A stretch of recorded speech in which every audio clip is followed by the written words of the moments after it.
talk sales and marketing.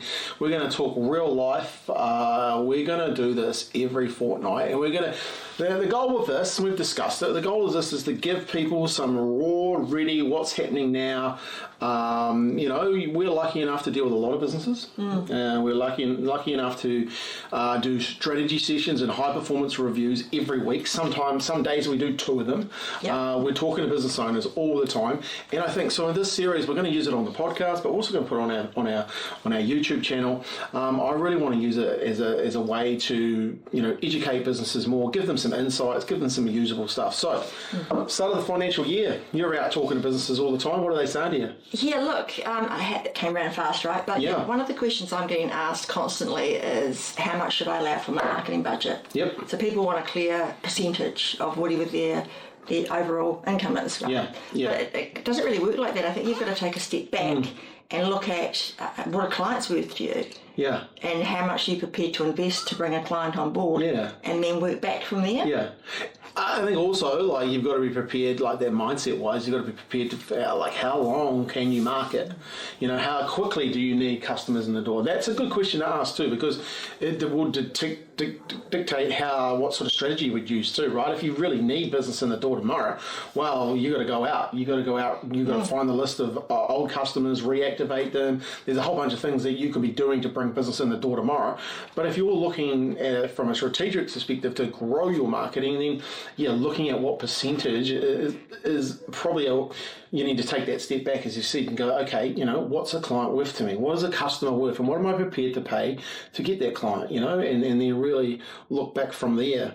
And then you can definitely use a percentage. I think probably most businesses that would be struggling right now wouldn't be spending enough on marketing. Yeah, and that's the thing, right? I mean, it's just really knowing your numbers. So, getting clear on your client value and what your sales conversion percentage is and your sales cycle and identifying any holes there or areas for improvement. Yeah. Not just throwing a percentage on something. Yeah. So where would you get that information from? I guess you could go and write out all the sales that you've done and how many customers you've spoken to and put a figure on that to figure out over time, what is an average customer worth to you or a client worth to you. That would be a good way to work that out, or pricing jobs, etc., and work back from there. And then look, okay, well, here's how much money I'm prepared to put in to make that happen again. And then here's how long I'm prepared to wait. Yeah. As well.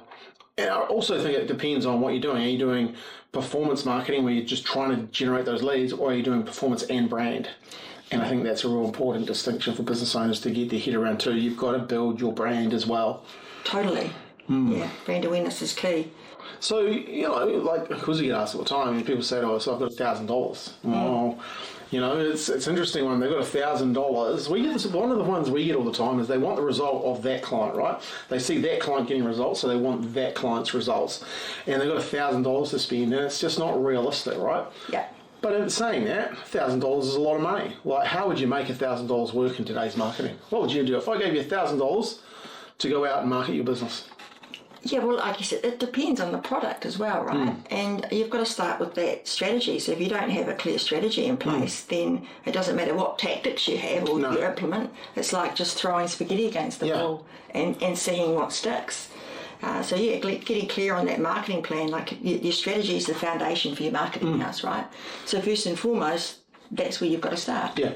So we gave you $1,000 the other day, and what did you do with it? Me, I did some gift giving. Gift giving. So how good's that? An outreach program. And it's good fun as well. So sending some high quality gifts to some prospects that I want to work with, and it's been received really well. Yeah. And it just stand out. It's more original than the cold call or anything else, but. Yeah, and it's a cool way to do it, right? So basically, IDing a bunch of people that we think are perfect clients for us. We've got similar results to their business for other businesses. Yes. We know, from our experience, we're looking at some of their marketing they're doing and saying, hey, we could probably help them out. So getting in front of them and getting attention to get in front of them, right? Which is a real good one. So from that, you've had some really good conversations, right? Yeah. And one you heard the other day, the gentleman in the construction industry was talking about how trust is everything in the construction industry. So talk to me about that, because I think it's relevant to people that'll be listening to this. Yeah, so I've been in business for 40 years, and his main goal for the next sort of 3 to 6 months is to install trust. Yes.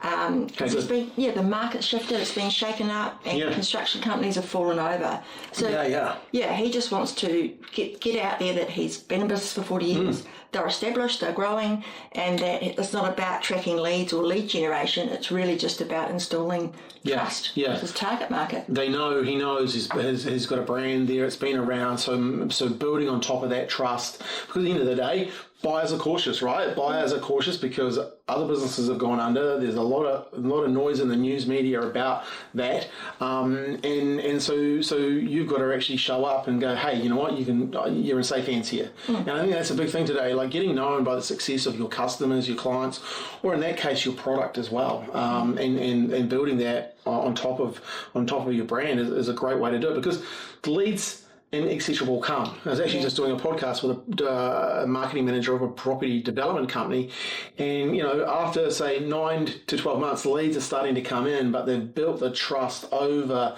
that 9 to 12 months, and stayed in the game, because it's such a big thing, especially when if you've got high ticket items.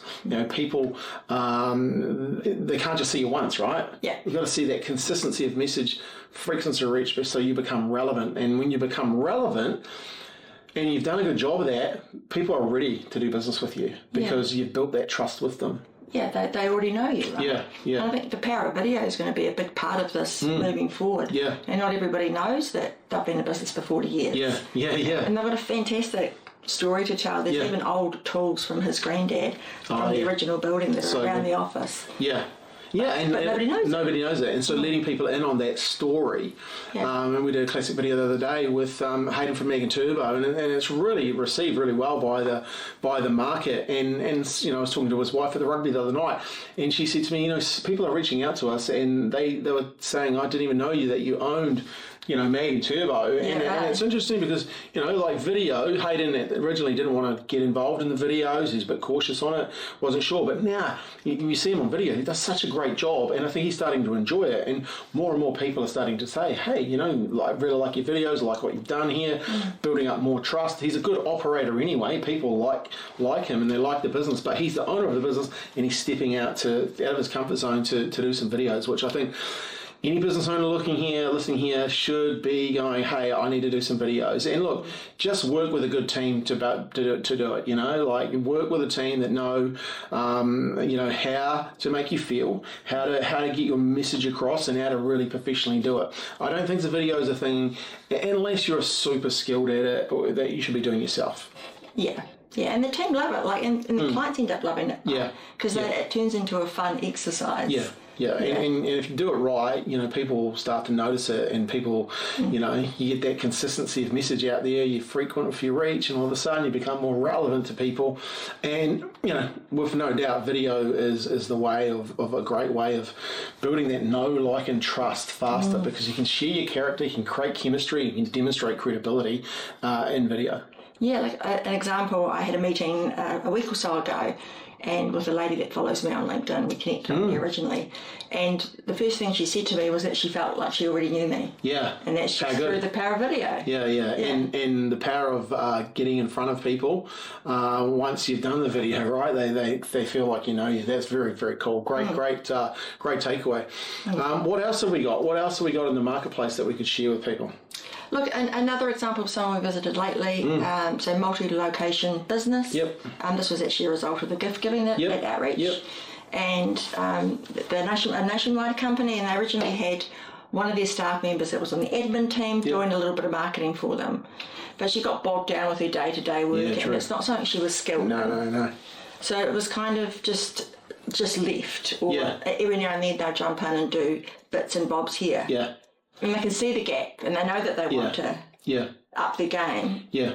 But I think this is the danger part we're in at the moment, right? So we're in this danger zone of people either just not doing any marketing, like not taking marketing seriously, right? Or even though that this lady too, she made a good statement where, you know, marketing's become so confusing.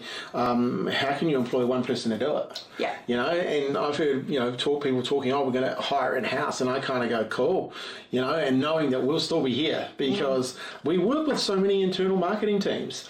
They're good at what they do, but they can't do everything that an agency does, right? And I think, you know, sometimes people just want people to talk to as well and nut through what's actually going on in the marketplace. And I think that's a real skill as well. I think also, you know, today you have to be on your social media, right? So before you could get away with having a website, right? And people would go and check you out on your website. But I'm telling you right now, if people come across my desk, I'm going to their social media, I'm definitely going to their LinkedIn, I'm going to Instagram, I'm going to Facebook, to TikTok, I'm looking at what they're doing, and then I'm going to their website. You know, I think it's no longer a nice to have, you've got to be doing that marketing. And you've either got to turn it off so you know you're not existent. Yeah. Don't kind of half-ass it. Otherwise, people will go and look at you, and this is what I was talking to the young girl about before, is you got to get on the shopping list, right? And if you're kind of on the shopping list, and then they go to your social media and you're not there, man, it just what sort of image are you giving off to a potential client or customer? Just causes brand damage. Yeah. And so you might as well just turn it off versus doing it doing it, post here. I always laugh when you see a post, Happy Easter 2023 or 2024, and then 2025 they'll do a Happy Easter, you know. It's like box tick. And it's not. It's about marketing of business. It's about having a consistent message that you want to get known for in the marketplace, and then being really frequent with that reach to the right businesses or the right people that you want to talk to, so you become relevant and you get on that shopping list. Getting on the shopping list is your goal. So good. Yeah. What else are we finding out there in the marketplace? Like, to be fair, some people are saying things are picking up. Yeah. Which is great to hear. You know, just talking to the property development at the moment, things are starting to pick up in some areas. So there's some real good opportunities. I think now those are the time you have to really start marketing. You have to put the your thoughts, get strategic about it, design your marketing strategy to pick the tactics to produce the results you want. And now's the time to start investing in, because I know I've said this so many times, but Mike James said to me once, Scotty, you don't market for a recession or a downturn, you market for the rebound. And now, the time is now to put the rebound. The rebound's going to start to come. It doesn't matter what's going on in the States, etc. The rebound's going to come here, and you need to be in front of it. Yeah, otherwise you're just going to be behind. Right? Totally. How are you going to catch up? You're not going to be relevant. And if you're not relevant, you don't make sales. I met another business owner, it was actually yesterday. So there are a couple of engineers that have gone into business together, and they've created a few products. I can't go into what they are because they're not patented, but amazing Kiwi ingenuity, right? And he said that he's tried boosting a couple of posts and didn't really get much from it. And they've done a little bit of content here and there. But they've got nothing pulling it together. Yeah. And they're just giving a few things a go, right? And they've got these amazing products, but nobody knows about them because they're keeping them a secret. Yeah. You can't sell a secret, right? No, you can't. Do you think they've made a product because they want the product, or have they made the product because the market wants the product? I think there's a market for the product. Just going at what's happening in the market at the moment, Okay. So what's your advice to a company like that? So we had a chat around, getting clear on marketing strategy. And even because they're a startup, even if some of the tactics, because we also do a high performance review at the back of the strategy session, which is that step-by-step review of all the current marketing, right? And some tips on what to do next. Totally. So even if they're too small for us to work with as a client at the moment, they'll have that high performance review so they can implement some of those tactics and then come back to us once they've grown. So good. Well, here's the thing.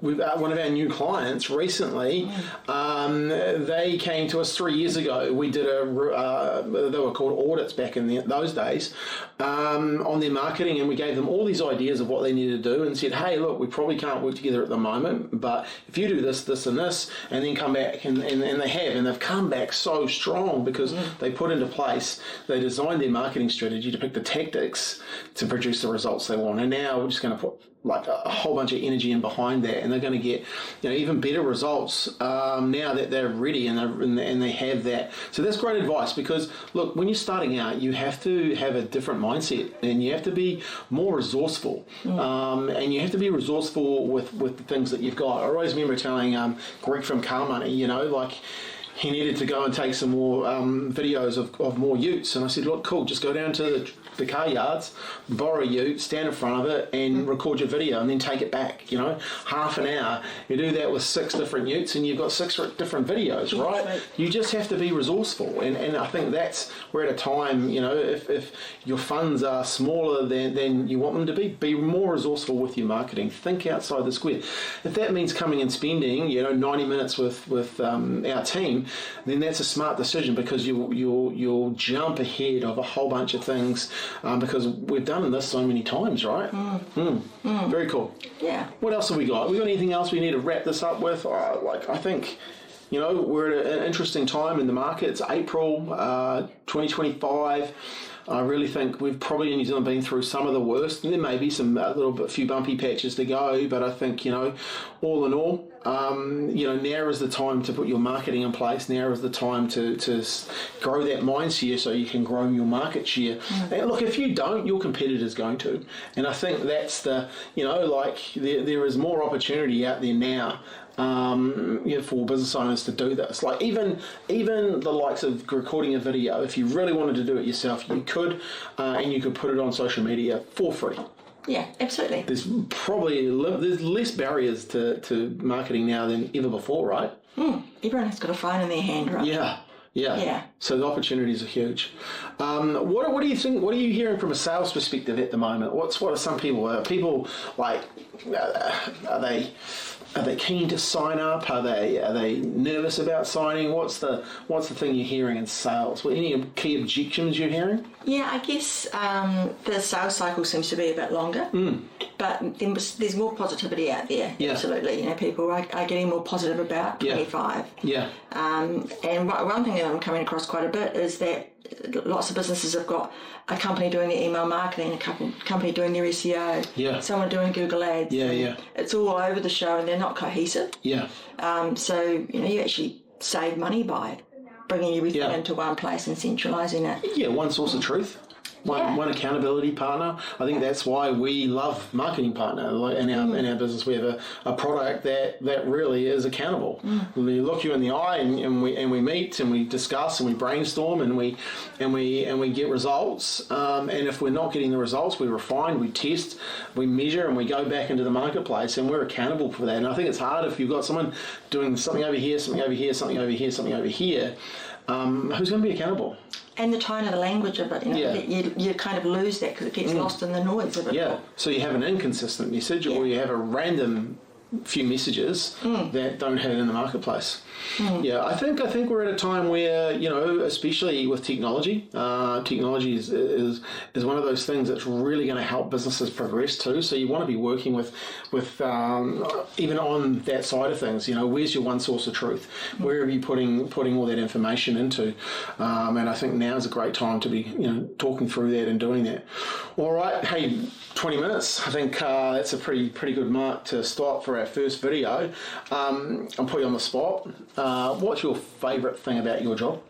Favourite thing about my job? Look, I like the reward side of it. So I like identifying a client that I know that they're in pain, and I know that we can help them. Yeah. And then seeing them get into the fold of DI. Yeah. And the magic that happens from there. Yeah. It's very rewarding. Yeah, definitely when you kind of like go through that journey and bring someone into the fold and you know, they sign up to be a strategy partner, and I'm thinking of one company in particular, and their marketing now is so good compared to what it was. But as they come on this journey, you know, they're starting to really now see the benefits of marketing, and they're starting to, more leads are coming in, more qualified leads are coming in, they're quoting more business, but also, you know, their stuff looks good and they're proud of it.